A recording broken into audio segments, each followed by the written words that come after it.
Assalamualaikum warahmatullahi wabarakatuh.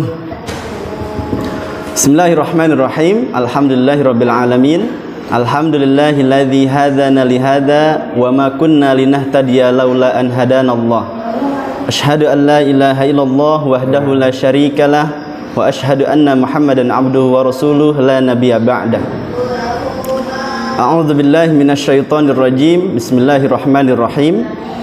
Ya ayyuhalladzina amanu kutiba alaikumus syiyam kama kutiba alal ladzina min qablikum la'allakum tattaqun. Al-ayah. Khairun nas anfa'uhum linnas. Al-hadis. Alhamdulillah, puji syukur marilah kita panjatkan kepada Allah Subhanahu wa taala yang selalu memberikan kesehatan kepada kita, memberikan nikmat iman dan Islam, sehingga pada kesempatan hari ini kita bisa bersama-sama untuk membahas tentang puasa Ramadan. Salawat dan salam marilah kita curah limpahkan kepada junjungan alam, yakni baginda besar Muhammad sallallahu alaihi wasallam. Yang kami hormati Ketua Yayasan Generasi Ahad High School, Bapak Insinyur Bambang Putra, dan juga yang kami hormati para leader Generasi Ahad High School, yang kami hormati Dewan Guru dan anak-anak yang kami sayangi. Baik, insya Allah pada kesempatan ini saya akan membawakan tema tentang puasa Ramadan.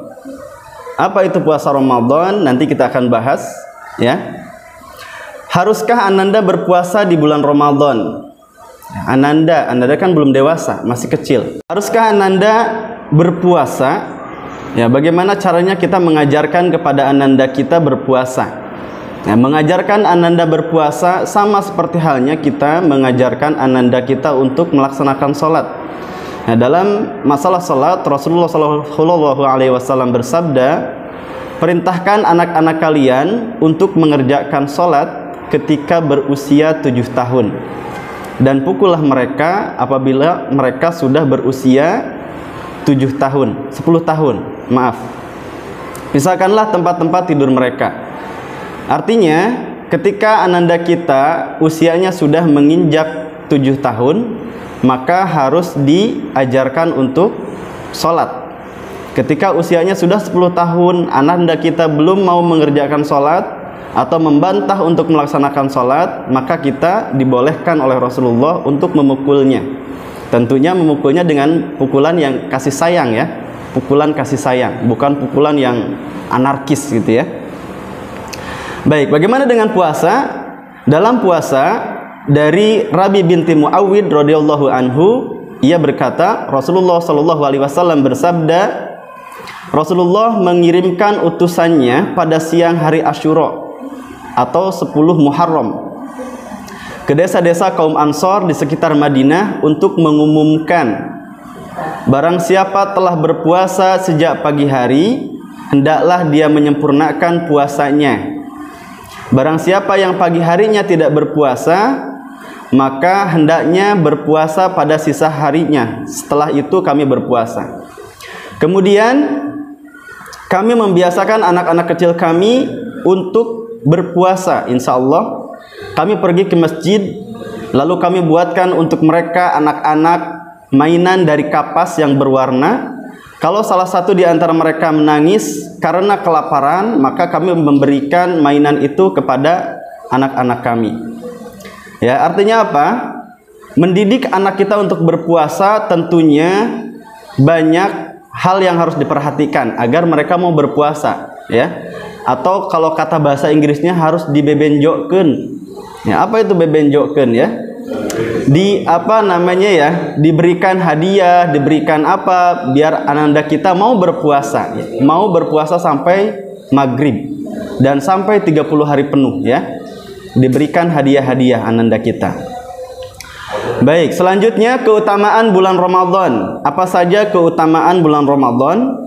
Keutamaan bulan Ramadan yang pertama, Ramadan adalah bulan diturunkannya Al-Quran dan kitab suci lainnya yang Allah turunkan, yaitu di bulan Ramadan. Makanya Ramadan ini menjadi istimewa, ya, bulan yang menjadi istimewa karena bulan diturunkannya Al-Quran. Seperti halnya Mekah dan Madinah menjadi tempat yang istimewa, menjadi tanah haram karena di sana diturunkannya Al-Quran.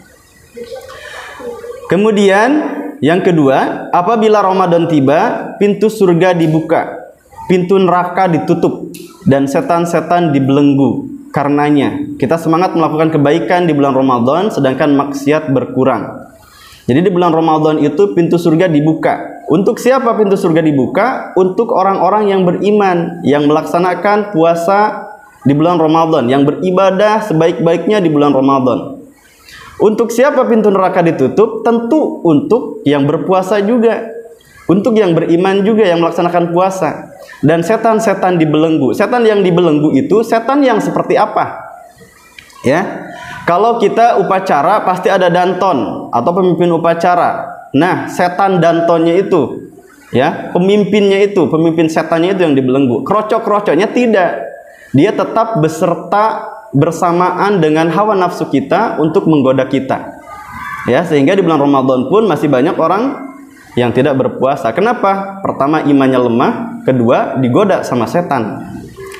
Yang ketiga, keutamaan bulan Ramadan adalah ada malam penuh kemuliaan, namanya adalah malam Lailatul Qadar, ya. Malam Lailatul Qadar itu apabila kita beribadah di dalamnya, maka lebih baik daripada 1000 bulan.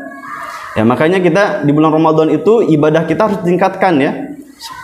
Qiyamul lailnya ditingkatkan, tilawahnya ditingkatkan, ya, kajian-kajian keagamaannya ditingkatkan, sedekahnya ditingkatkan di bulan Ramadan itu. Agar apa? Agar mendapatkan keutamaan pahala beribadah, ya, yang lebih baik daripada 1000 bulan lainnya.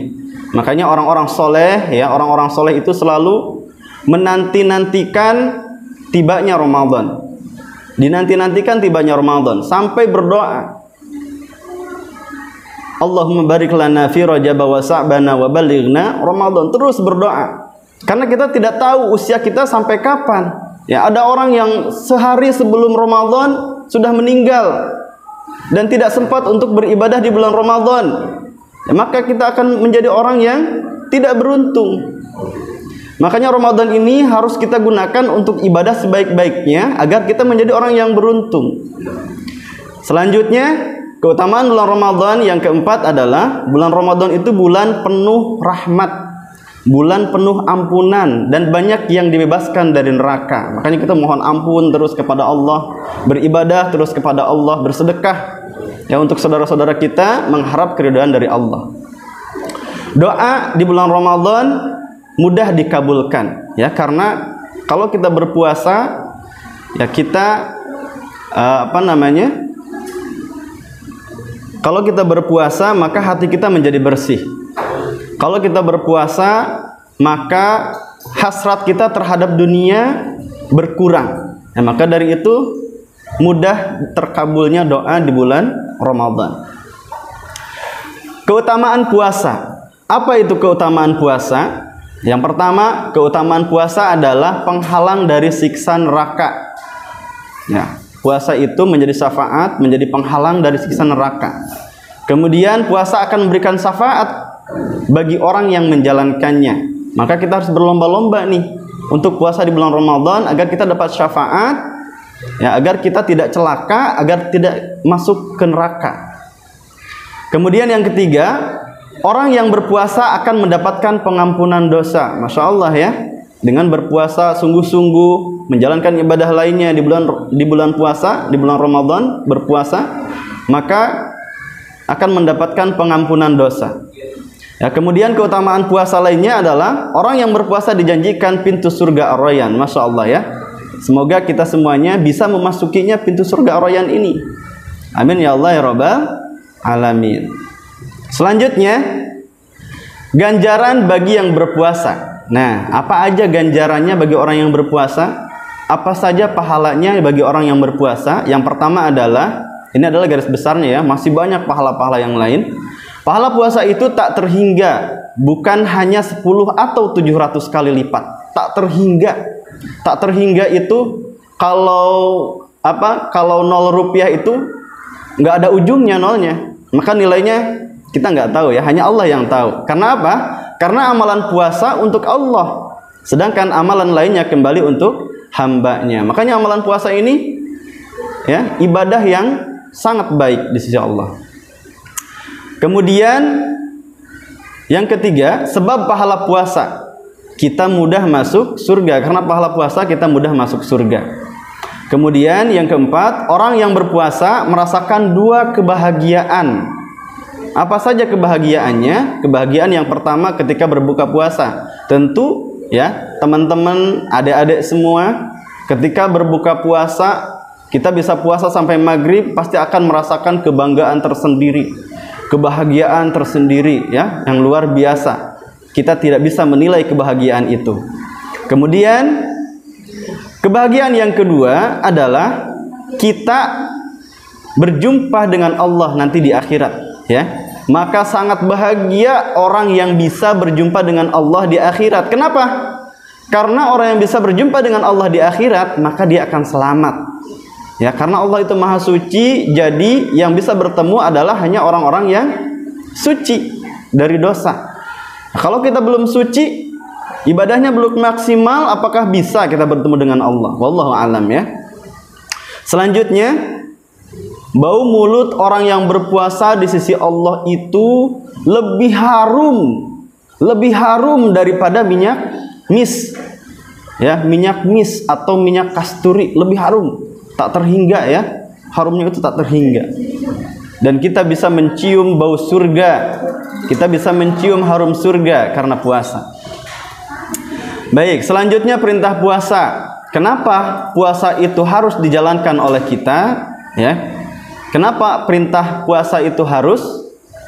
Apa perintahnya? Yaitu dalam surat Al-Baqarah ayat 183. Ya ayyuhalladzina amanu kutiba alaikumus siyam kama kutiba alal ladzina min qablikum la'allakum tattaqun. Kita terjemahkan ya. Ya ayyuhalladzina amanu, wahai orang-orang yang beriman. Allah menyeru orang yang beriman. Gimana orang yang tidak beriman? Allah tidak wajibkan puasa. Orang mereka tidak beriman. Ya, hanya orang-orang yang beriman yang hatinya terketuk untuk melaksanakan puasa. Kutiba alaikumus siyam, telah diwajibkan atas kamu berpuasa. Ya, telah diwajibkan atas kamu berpuasa. Kama kutiba alal ladzina, sebagaimana telah diwajibkan alal ladzina atas orang-orang min qablikum sebelum kalian, la'allakum tattaqun, agar kalian bertakwa. Puasa itu bisa membuat seseorang bertakwa. Ya, definisi takwa itu sendiri yaitu melaksanakan perintahnya, perintah Allah, dan menjauhi larangan Allah. Kita melaksanakan puasa, maka kita sudah melaksanakan perintah Allah. Dan dengan berpuasa kita akan terhindar dari maksiat lainnya. Maka puasa itu agar kamu bertakwa, bisa menjadikan orang menjadi takwa. Apa itu puasa? Ya. Kalau kita tanya apa sih puasa? Kenapa kita harus puasa? Ya, kenapa kita harus puasa? Tadi sudah dijelaskan. Karena sudah diwajibkan oleh Allah dalam Al-Quran. Apa itu puasa? Secara bahasa, puasa itu berarti al-imsak, yaitu menahan diri. Menahan. Ya, menahan itu apapun godaannya harus ditahan. Ya, secara istilah, puasa adalah menahan diri dari segala hal yang dapat membatalkan puasa sejak terbit fajar hingga terbenam matahari. Kita harus menahan diri dari makan, dari minum, hawa nafsu, dan lain sebagainya. Syarat wajib puasa. Ya, wajib puasa itu ada syaratnya. Apa aja syaratnya? Yang pertama tentu harus beragama Islam. Ya, artinya orang non-muslim tidak boleh berpuasa atau tidak diwajibkan berpuasa. Ya, tidak diwajibkan berpuasa. Kemudian berakal balig, berakal, memiliki akal, bisa membedakan mana yang baik dan mana yang buruk, dan sudah cukup usia. Mampu menjalankan puasa, ya artinya dia sedang tidak sakit, mampu, sehat. Makanya kita berdoa kepada Allah agar kita disehatkan, bisa menjalankan aktivitas ibadah di bulan puasa dengan maksimal. Amin ya Allah ya Rabbal alamin. Ya. Anak yang belum balik tidak wajib puasa, tetapi harus belajar. Kalau kita tidak belajar, maka apa yang akan terjadi? Kakek-kakek, orang yang sudah tua masih aja di pengkolan ojek makan, ya kan? Masih aja ongkang-ongkang kaki, walaupun di warteg itu dipakai hijab bawahnya, tapi kakinya kelihatan sedang makan. Artinya apa mereka? Mereka itu tidak belajar untuk berpuasa, sehingga tidak terbentuklah keimanan dalam diri mereka. Orang gila tidak wajib puasa. Ya, yang gila tidak wajib puasa. Maka kalau orang yang nggak berpuasa berarti orang apa? Isi sendiri ya. Orang yang sakitnya tidak kunjung sembuh, tidak wajib puasa. Nah, tapi dia harus membayar fidyah. Kemudian rukun puasa. Apa saja rukun puasa? Rukun puasa itu ada dua. Yang pertama adalah niat. Yang kedua adalah menahan diri dari berbagai pembatal puasa. Niatnya seperti apa? Aku berniat berpuasa besok pagi untuk menunaikan kewajiban di bulan Ramadan tahun ini karena Allah. Itu adalah niat puasa. Kemudian menahan diri dari berbagai pembatal puasa. Ya, seperti yang Allah firmankan dalam surat Al-Baqarah ayat 187. Dan makan minumlah hingga terang bagimu benang putih dan benang hitam, yaitu fajar. Kemudian sempurnakanlah puasa itu sampai datang malam. Ya, dari semenjak fajar sampai dengan datangnya malam. Doa berbuka puasa. Apa doa berbuka puasa? Zahabal dhama'u wabtalatil uruku wa thabatal ajru insya Allah. Telah hilang rasa haus dan urat-urat telah basah serta pahala yang telah ditetapkan oleh Allah. Insya Allah. Hadis riwayat Abu Dawud. Apa saja pembatal puasa? Pembatal puasa yang pertama makan dan minum, jelas. Kalau kita makan dan minum maka batal. Muntah dengan disengaja batal. Ya, kalau tidak disengaja gimana Ustadz? Tidak disengaja tidak apa-apa. Ya, kemudian kalau bagi wanita haid, ya haid, maka membatalkan puasa. Nifas membatalkan puasa. Gila, ya membatalkan puasa. Tiba-tiba ketika zuhur menjadi gila, maka batal puasanya. Dan pingsan seharian gak bangun-bangun, batal puasanya. Murtad atau keluar dari agama Islam, maka batal puasanya. Kemudian sunnah dan adab puasa. Apa saja sunnah puasa? Menyegerakan berbuka puasa, sunnah. Jangan sampai kita mentang-mentang karena akan dapat sepeda, kalau bisa menyelesaikan puasa 30 hari, puasanya sampai Isya. Puasanya sampai jam 12 malam ya, biar dapat lebih dari sepeda gitu kan. Tidak boleh. Jadi kita disunahkan menyegerakan berbuka puasa, tidak boleh zalim terhadap diri sendiri. Kemudian mengakhirkan makan sahur. Makan sahur itu jangan sampai jam 1 udah makan sahur, ya pagi udah keroncongan kita ya. Maka diakhirkan. Misalnya 30 menit sebelum imsak, ya kita baru makan sahur. Kemudian meninggalkan kata-kata kotor. Nah, ini yang paling penting, teman-teman, tidak boleh berkata kotor. Tidak boleh berkata binatang kepada teman kita, kepada saudara kita, sesama muslim. Tidak boleh. Dalam Islam itu diatur, tidak boleh kalian bilang dengan kata-kata kotor, tidak boleh. Ya, kata-kata kotor itu seperti apa? Ya, kalian tahu sendiri ya kata-kata kotor itu seperti apa. Kata-kata yang tidak sopan, kata-kata yang dapat menyakiti orang lain, itu tidak boleh kalian katakan di bulan Ramadan maupun di bulan biasa selain Ramadan. Ya. Kemudian hari yang dilarang puasa. Emang ada hari yang dilarang puasa, Ustadz? Ada. Diharamkan puasa pada 5 hari. Yang pertama adalah hari Idul Fitri, tidak boleh berpuasa. Hari Idul Adha tidak boleh berpuasa, ya, karena itu adalah hari raya kita. Hari tasyrik tanggal 11, 12, 13 Zulhijjah tidak boleh berpuasa, ya. Kemudian siapa yang mendapat keringanan untuk tidak berpuasa? Emang boleh nggak berpuasa? Boleh, tapi bagi siapa? Bagi orang yang sudah tua renta serta yang sakit berat dan tak kunjung sembuh. Orang tua renta itu yang sudah pikun, ya teman-teman, nggak ingat apa-apa, linglung, nggak ingat apa-apa. Boleh nggak berpuasa? Boleh, tapi harus membayar fidyah. Sebagai gantinya adalah mengeluarkan fidyah atau memberi makan untuk setiap hari pada orang miskin.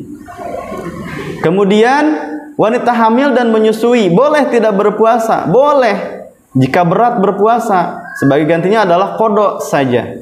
Jika khawatir pada keadaan diri si ibu, namun jika khawatir pada anak, maka hendaklah menunaikan qada dan fidyah.